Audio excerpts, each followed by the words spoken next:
વક્રતુંડ મહાકાય સૂર્યકોટિ સમર્પણ નિર્વિઘ્नं કુરુ મે દેવ સર્વકાર્યેષુ સર્વદા. આપણા ભારતમાં ગણપતિનું ઘણું મહત્વ છે. હમણાં ગણેશ ચતુર્થી આવી રહી છે. આ જેનું સ્થાપન હતું ગણપતિ દાદાનું. ગણપતિ દાદા આપણે ઘરે આવ્યા છે તો આપણે રાજી ખુશીથી એને જમાડીએ, વધાવીએ અને આપણે તેને સાથે રમીએ. ગણપતિ દાદા આપણા બળવાન ખૂબ જ હતા. વેદવ્યાસ અને ગણેશ ભગવાન એ બે એકવાર મહાભારત લખતા હતા.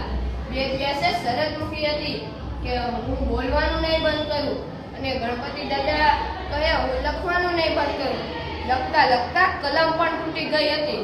ત્યારે ગણપતિ દાદાએ એક દાંત તોડી આપી આપણા માટે મહાભારત પણ લખી હતી. ગણપતિ દાદા તેથી તો એકદમ કહેવાના હતા.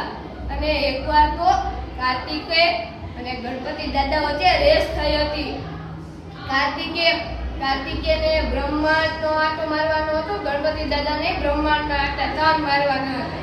ત્યારે ગણપતિ દાદાએ બુદ્ધિ હલાવી, ચતુરાઈ હલાવી અને તેના માતા પિતામાં જ ભગવાન જોયા. તેને માતા પિતાના 3 રાઉન્ડ ફરી દીધા. તેમાં તો કાર્તિકેય પણ આવી ગયા.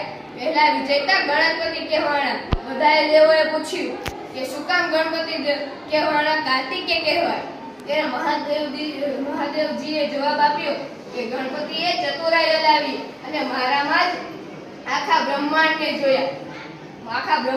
જોયા છે. પછી એકવાર તો એ ક્રોધિત થઈ ગયા હતા. જાતા હતા રસ્તામાં મૂષકજી મહારાજ સાથે. એકવાર ચંદ્રદેવ પણ આવ્યા.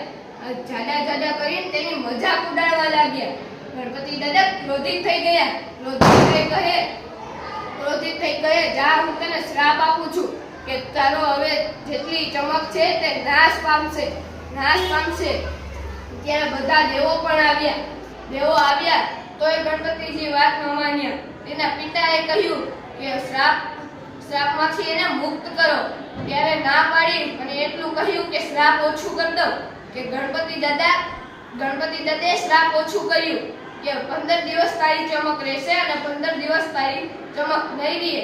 તે જ માટે આપણે પૂનમ અને અમાસ જોઈ શકીએ છીએ. જય ગણપતિ દાદાની જય.